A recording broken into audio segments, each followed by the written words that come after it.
Bom dia, Crismandos, tudo bom com vocês? Este é o nosso encontro do Crisma, o nosso quarto encontro. Ele está sendo gravado, pois hoje eu tenho um compromisso. Eu tentei mudar o horário para outro, ou mais tarde, ou um pouco mais cedo, mas eu não consegui. Por isso que eu estou gravando esse encontro com vocês. Espero que vocês estejam bem, que estejam quentinhos, já que a gente está enfrentando aí muito frio, ok? Então, só vou dar um aviso agora antes da gente começar, com referência àquela missão, né, que eu dei sobre a fé. Um próximo encontro, dia 7, no dia 7/8, nós iremos fazer o nosso encontro referente a essa missão. Então, eu vou pedir para aqueles que ainda não fizeram, né, eu não sei se a Caroline já fez, se a Bianca já fez, os que ainda não fizeram, por favor, né, Maria Eduarda, que façam para que no próximo encontro do dia 7/8 a gente possa estar discutindo esse tema que é a fé, certo? Então vamos começar o nosso encontro do Crisma gravado. Estamos reunidos, todos, façam como se estivessem num Crisma, hein? Não sei se vocês estão deitados na cama, estão sentados no sofá, mas façam esse encontro gravado como se vocês estivessem realmente lá. Até porque eu já havia mandado aí antes o material de apoio. Apesar que eu acho que eu não sei se vocês conseguem acessar o material de apoio e ver o vídeo. Eu teria que ver o vídeo no computador e acessar o material de apoio no celular. Mas, de qualquer forma, eu sei que vocês são inteligentes, vocês vão dar um jeito. Então vamos começar aqui o nosso encontro, em nome do Pai, e do Filho e do Espírito Santo. Amém. Nossa oração inicial, eu vou ler, espero que vocês façam a sua oração também aí, tanto vocal quanto mental. Senhor Jesus, a começar em mim, quebra corações, para que sejamos todos um, como tu, Senhor, és em nós. Amém. Motivação do nosso encontro. Eu vou ler agora uma pequena história. Tem tudo a ver com o tema do encontro, que é família. Então, prestem atenção. Aqueles que não querem acompanhar lendo, pelo menos prestem atenção aí na minha leitura. Uma história nos ajuda a refletir. Uma catequista pediu aos catequizandos que elaborassem um texto sobre o que gostariam que Deus fizesse por eles. Quando terminou o encontro de catequese, ela chegou em casa e começou a ler as mensagens. Uma mensagem a deixou profundamente emocionada e intrigada. Seu esposo, ao chegar, viu-a chorar e perguntou: "O que é que aconteceu?" Ela respondeu: "Leia você mesma." O texto era uma oração e dizia assim: Senhor, esta noite peço-te algo especial. Transforma-me numa televisão. Quero ocupar o lugar da TV, viver como vive a TV da minha casa, ter um lugar especial para mim e reunir a minha família à volta. Ser levado a sério quando falo, quero ser o centro das atenções e ser escutado sem interrupções nem perguntas. Quero receber o mesmo cuidado especial que a TV recebe quando não funciona, e ter a companhia do meu pai quando ele chega a casa, mesmo quando está cansado, e que a minha mãe me procure quando estiver sozinha e aborrecida, em vez de me ignorar, e ainda que os meus irmãos fiquem discutindo para estar comigo. Quero sentir que a minha família deixa tudo de lado, de vez em quando, para passar alguns momentos comigo. E por fim, faz com que eu possa diverti-los a todos. Senhor, não te peço muito. Só quero viver o que vive qualquer televisão.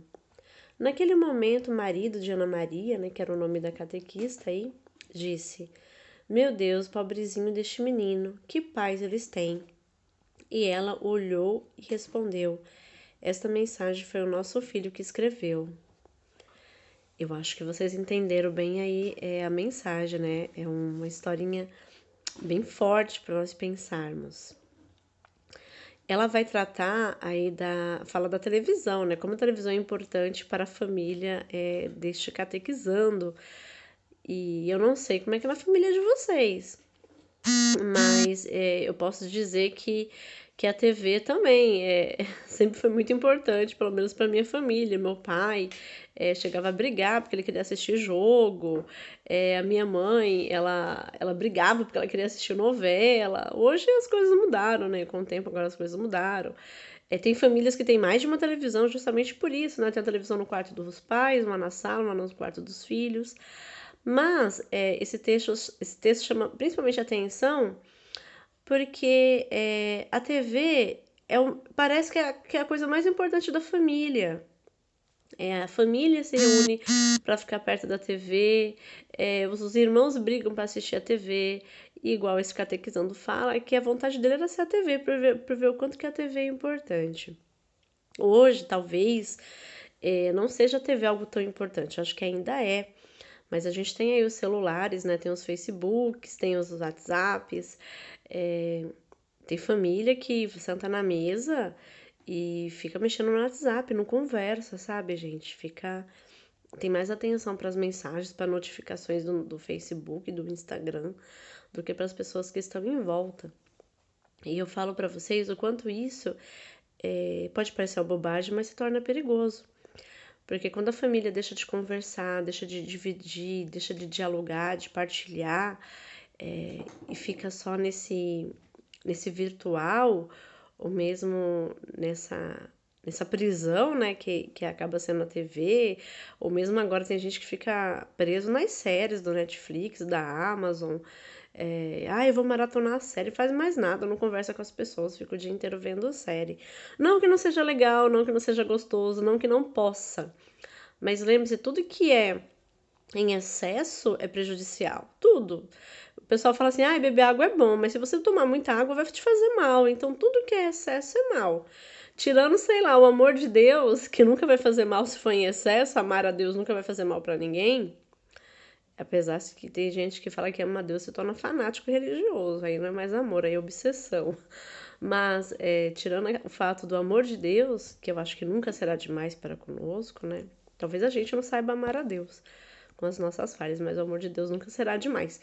Tirando isso, tudo no resto da nossa vida é demais. Então, ficar no WhatsApp, no Facebook, nas séries, na TV, muito tempo jogando no celular, ficar demais, não ter equilíbrio, traz um prejuízo para as nossas relações. E é isso que o texto chama a atenção. E no final a catequista chorou porque ela entendeu a mensagem, o pai ficou chocado com a mensagem do filho. E é uma história, né? Não é real, é fictícia. Mas ela poderia ser a história de muitas pessoas, poderia ser a história de vocês e de pessoas que vocês conhecem. Então, é isso que eu queria falar inicialmente, né? Sobre a questão de que tem coisas que roubam aí a vivência da família e que nós devemos ter cuidado com essa vivência, ok? E agora vamos fazer a leitura aí da mesa da palavra. Bem, vocês não irão ler, quem irá ler sou eu, né? Já que está sendo gravado, mas vamos fazer da mesma forma como acontece lá na capela, ok? Então tem um canto aí que eu acho que vocês não vão cantar, talvez vocês cantem, agora vocês estão sozinhos, porque lá vocês não cantam. Mas eu vou cantar ele aqui. Aleluia, aleluia, aleluia, aleluia, aleluia, aleluia, aleluia, aleluia.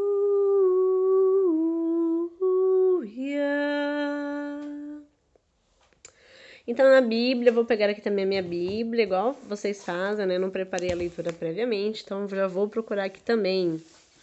Evangelho de Lucas. Como eu disse, as Bíblias, dependendo da tradução, elas ficam meio diferentes quando a gente vai ler aí o que está escrito nelas. A minha Bíblia é uma Bíblia da linguagem de hoje, então provavelmente ela é um pouco diferente da de vocês. Então é Lucas 2, já achei aqui, estou em Lucas 2, do 41 ao 51.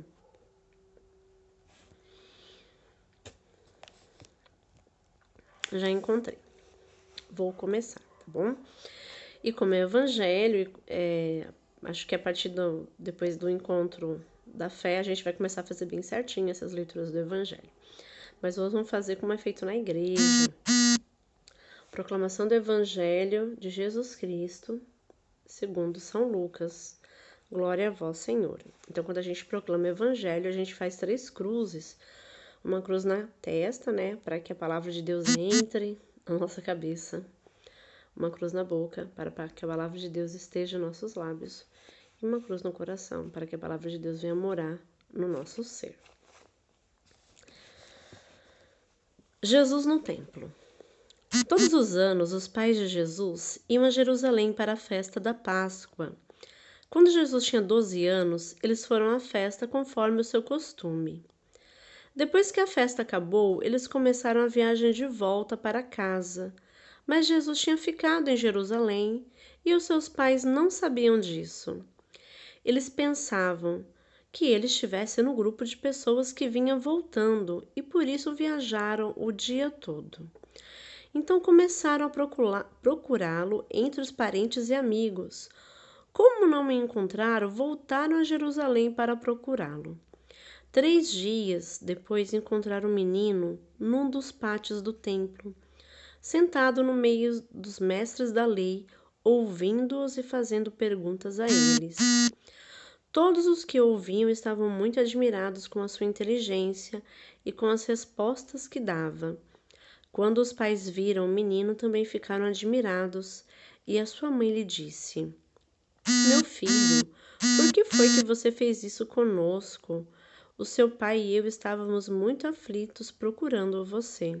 Jesus respondeu: Por que vocês estavam me procurando? Não sabiam que eu devia estar na casa de meu pai? Mas eles não entenderam o que ele disse. Então Jesus voltou com seus pais para Nazaré e continuava a ser obediente a eles, e a sua mãe guardava tudo isso no coração. Palavra da salvação, glória a vós, Senhor.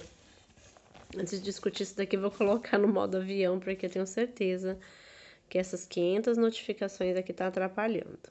Ok, pronto, foi lá pro modo avião. Muito bem, o que conta aí a história do Evangelho de Lucas, né? Que eles foram para a festa da Páscoa em Jerusalém. Então, assim, Jesus morava em Nazaré. Então, pensa assim, que Nazaré é Monte Aprazível e Jerusalém é Rio Preto. Só que eles não foram de carro, não foram de circular, eles foram a pé. Porque naquela, ou de camelo, ou de jumento, era o que tinha, ou de carroça, era o veículo que tinha naquela época. Mas a grande maioria das pessoas iam a pé. Quem é de jumento, de carroça, eram as pessoas de idade, as mulheres grávidas, as pessoas que tinham problema para andar, problema nas pernas, elas que iam com essas comodidades. A maioria das pessoas iam caminhando. Então, era uma caminhada longa e todo mundo ia assim em fila, acampava à noite, ia muita gente.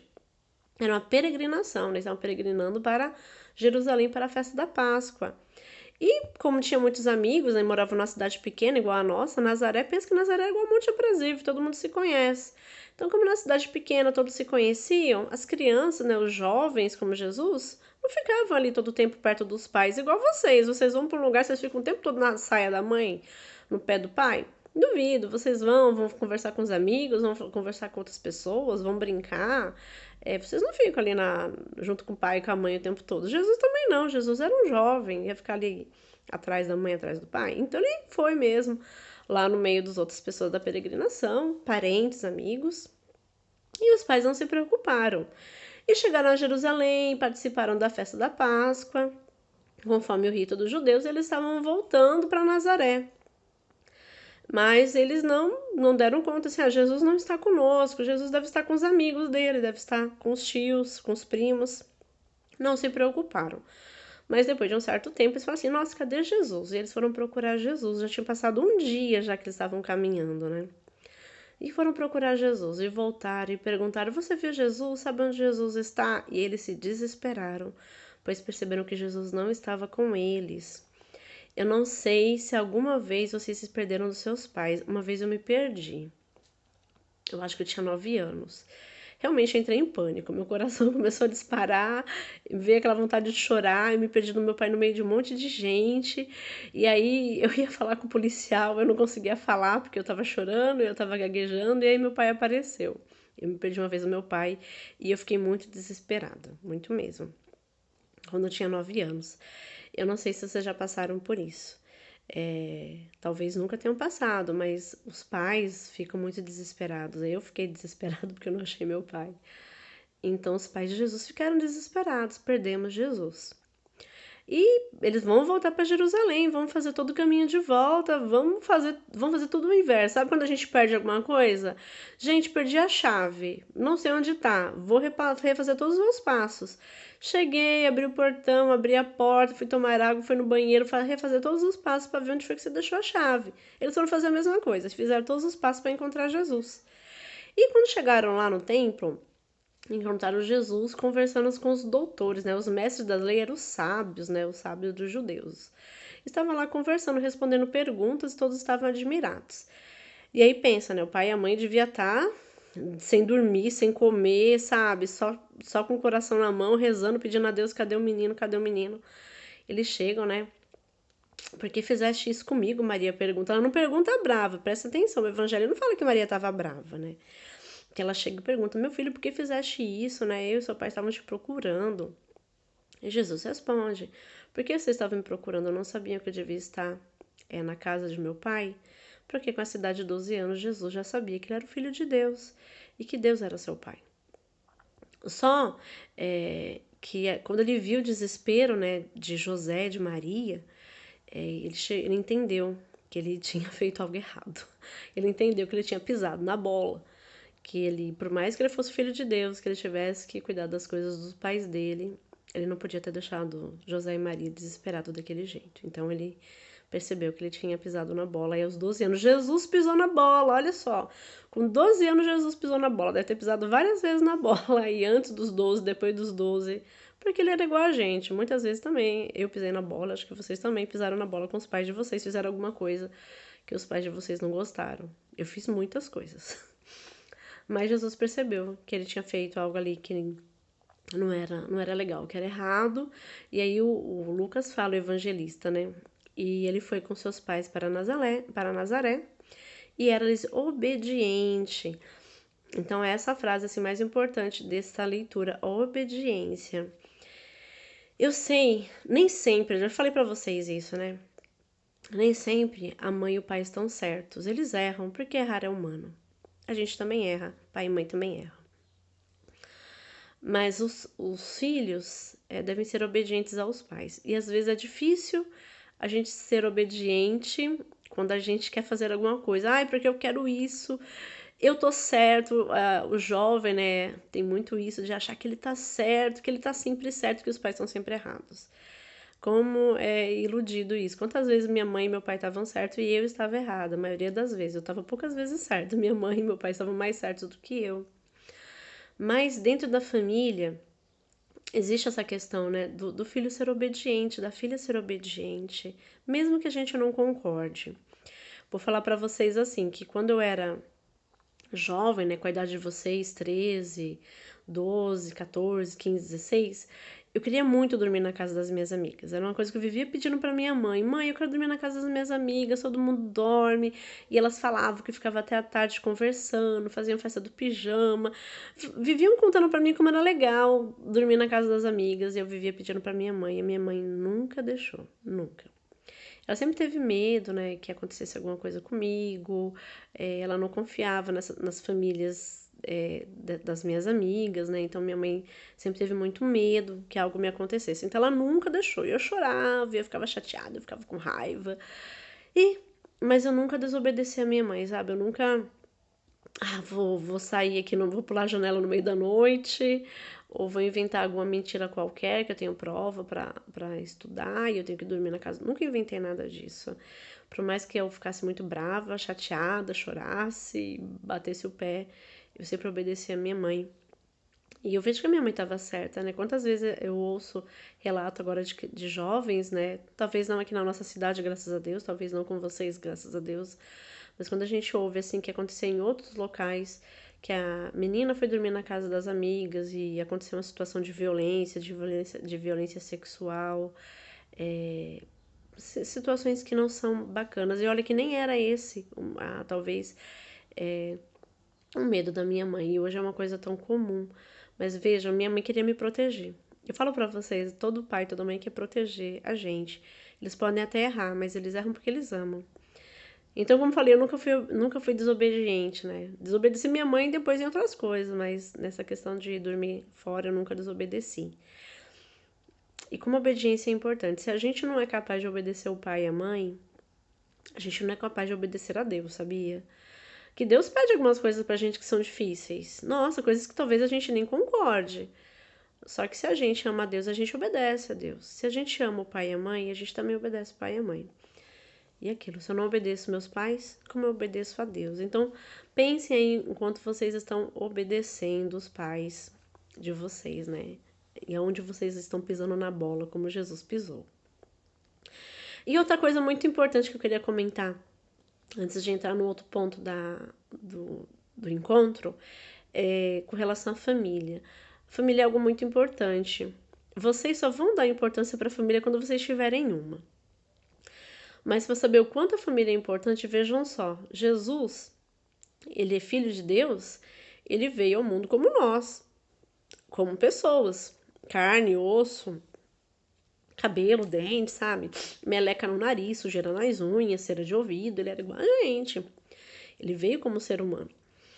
E era a vontade de Deus que Jesus nascesse numa família. Então veja como a família é importante. Jesus não nasceu não veio, né, numa bola de luz caindo do céu, não brotou da terra. Não apareceu magicamente, né, caminhando. Ele nasceu de uma família, ele teve uma família. Então a família sempre foi um desejo do coração de Deus. Deus ama a família. E o plano dele, né, o desejo dele foi que Jesus nascesse numa família. E hoje eu vejo como as famílias são atacadas. Existe, aí na nossa paróquia tem uma imagem de Nossa Senhora de Fátima, aquela vestida de branco, que tá lá do outro lado do São José. São José tá de um lado, Nossa Senhora de Fátima tá do outro. E Nossa Senhora de Fátima apareceu nessa cidade chamada Fátima, em Portugal, para 3 crianças, 3 jovens iguais vocês. E ela falou várias coisas. E uma das coisas que ela comentou foi que o plano do demônio, né, do inimigo, seria destruir a família, né? Nos próximos anos, depois dessa aparição, que faz muito tempo que teve essa aparição, ele falou que o plano do demônio era destruir a família, porque a família era um sonho de Deus. E hoje a gente vê como as famílias são atacadas. A sociedade, os filmes, as séries, os desenhos, os animes, passam aquela ideia de que a família não é exatamente pai, mãe e filho. Que a família pode ser pai, mãe, cachorro. Que a família tem pai de cachorro e mãe de cachorro, né? Então o cachorro passou a ser filho. Parece uma coisa engraçada, parece uma coisa à toa, mas vem aí um ataque, sabe? Uma mensagem subliminar que a gente não tá vendo. Isso aí é um ataque camuflado. Dizer que filho pode ser cachorro. Cachorro é cachorro, filho é filho. Não dá pra substituir. Claro, você pode amar muito seu cachorro. Eu amo muito os meus cachorros. Amo muito os meus gatos. Mas eles não são pessoas. Eles são animais. E eu amo eles como animais. Então não deve confundir. Esses dias eu vi uma mulher que colocou o cachorro no berço. Colocou roupinha de neném e colocou o cachorro pra dormir dentro de casa no berço. Recebi isso no Facebook. E eu falei, nossa, lindo berço, lindas roupas, mas seria mais lindo se eu fosse uma criança. Eu nem acho que cachorro gosta de dormir em berço. Cachorro gosta de dormir no buraco, na terra, na grama. Cachorro gosta de ser cachorro. Cachorro não gosta de ser gente. Tanto que cachorro fica até perturbado depois, viu? Tem cachorro que fica até meio ruim da cabeça, porque eles perdem a identidade deles de animais e eles não são pessoas. Isso confunde muito a cabeça mesmo do cachorro. Mas isso é uma coisa que acontece hoje. Eu vejo pessoas que falam que vão se casar e não querem ter filhos. Poxa vida, qual é o sentido do casamento? O casamento, você se casa para criar uma família. Não existe família de 2 pessoas. 2 pessoas é dupla, casal, não é grupo familiar, não é família. Família tem que ter um terceiro membro. E como eu disse, o cachorro não vale. Então hoje existe muito isso, a gente vê retratado. Pessoas que se casam e não querem ter filhos, pessoas que se casam e substituem os filhos para os cachorros. Pessoas que não querem se casar, né? Que não vê importância no casamento. Ah, o casamento é algo antigo, é algo desvalorizado. Não é. O casamento é algo santo. Tanto que o casamento é um sacramento. Ele é sagrado, o casamento para a igreja. Quando duas pessoas se casam, a aliança se torna sacramental, gente. Vocês sabiam? Sabe quando o padre benze a água para batizar as crianças? Aquela água se torna água benta, um sacramento, né? Representa o Espírito Santo, a bênção de Deus. A aliança de casamento, ela também é um sacramental. A aliança, ela é sagrada. Então, quando você casa na igreja e recebe a bênção, nas alianças, aquele objeto se torna um objeto santo. É a aliança que você faz não só com o marido, com a esposa, mas é uma aliança que você faz com Deus. Quando você se casa na igreja, não é no civil, que o casamento civil para a igreja, ele é apenas algo do mundo civil, não é algo santo de Deus. O casamento na igreja é considerado sagrado e santo.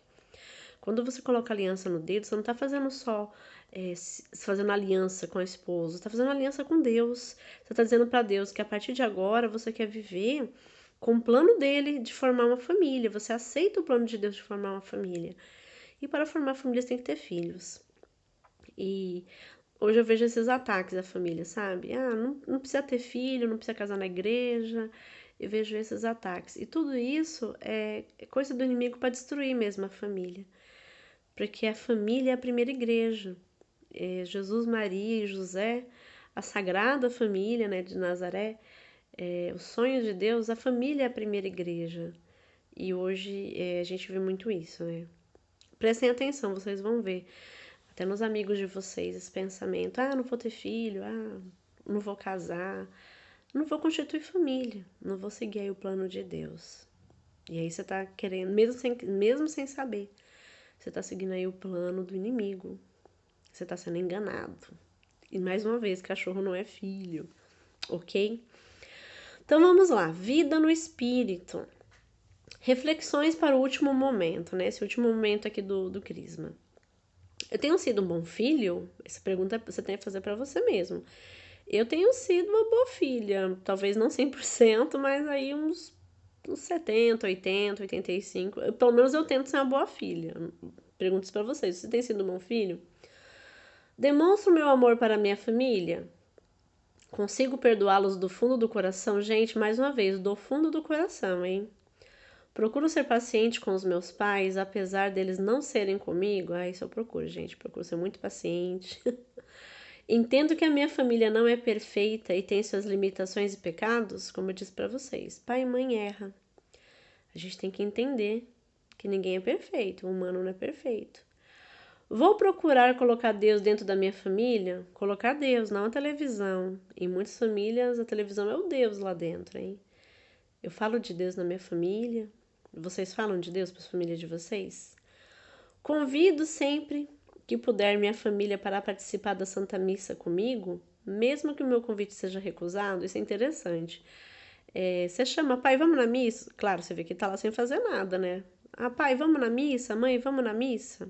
Então eu quero ir na missa. Eu chamei muitas vezes minha mãe para ir para a missa, muitas vezes ela disse não, até que começou a dizer sim, ela não parou mais de ir.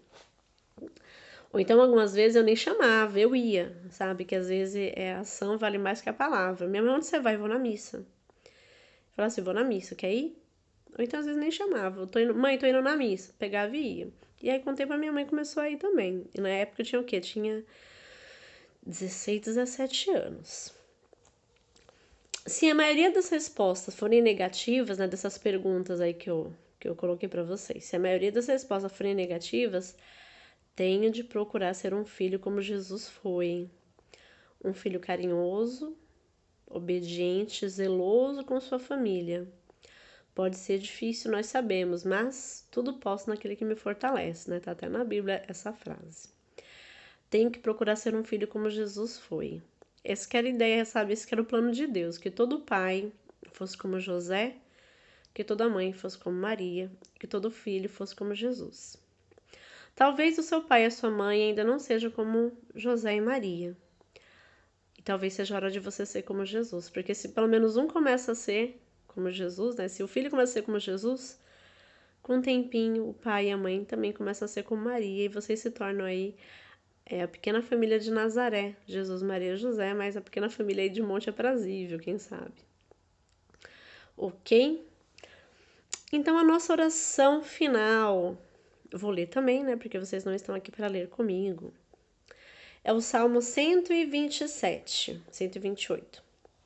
A mensagem deste salmo é que Deus promete alegria, paz e felicidade aos que dão valor à sua família e que seguem a Jesus. Traz uma imagem muito poderosa, usando os brotos de oliveira como referência. Você pode não saber disso, mas a oliveira é incrivelmente duradoura. Isso significa que elas podem viver milhares de anos, sempre mais grosso, com troncos novos. A árvore, a folha de oliveira que dá o azeite de oliva, ela vai botando brotos e o tronco vai ficando grosso, vai botando brotos e os troncos vai ficando grosso, vai sempre renovando o tronco com novos brotos e ela pode viver aí milhares, 2.000, 3.000, 4.000 anos, uma folha de oliveira. E aí Deus representa a família como essa questão da oliveira, né? A esposa, né? Como a questão da oliveira, dizendo que a família nessa visão de viver milhares de anos, a planta a oliveira, Deus quer dizer assim que a família nunca vai acabar. Que esse é um plano de Deus, é um projeto de Deus, ele nunca vai acabar. O inimigo pode destruir muitas famílias, mas muitas famílias ainda continuarão de pé, firme e forte, como as oliveiras. Então eu vou ler aqui todo ele, né? E vocês façam aí a leitura de vocês, pelo menos o pretinho. Repitam aí na casa de vocês o pretinho, ou vocalmente, ou em pensamento. Felizes os que temem o Senhor e trilham seus caminhos. Feliz és tu se temes o Senhor e trilha seus caminhos. Do trabalho de tuas mãos hás de viver. Será feliz, tudo irá bem. Felizes os que temem o Senhor e trilham seus caminhos. A tua esposa é uma videira bem fecunda no coração da tua casa. Os teus filhos são rebentos de oliveira ao redor de tua mesa. Felizes os que temem o Senhor e trilham seus caminhos. Será assim abençoado todo homem que teme o Senhor. O Senhor te abençoe de Sião, cada dia de tua vida. Amém? Então vejam, felizes os que temem o Senhor, não é ter medo, gente, não é temer de medo, mas felizes os que respeitam o Senhor. E respeitar o Senhor é viver segundo a vontade de Deus, seguindo os mandamentos, amando a Deus e amando ao próximo. Isso que é respeitar a Deus. Ser obediente aos pais, como Jesus, isso também é respeitar a Deus. Amém? Então estivemos reunidos aqui neste encontro de Crisma, né, que foi gravado. Estivemos em nome do Pai, do Filho e do Espírito Santo. E aí eu coloquei o recado, né, que tá no material de apoio, que é a missão até o dia 7/8, certo? Então, um grande beijo para vocês, uma boa semana, e o próximo sábado a gente se vê presencialmente, se Deus quiser. Amém? Tchau, Crismandos!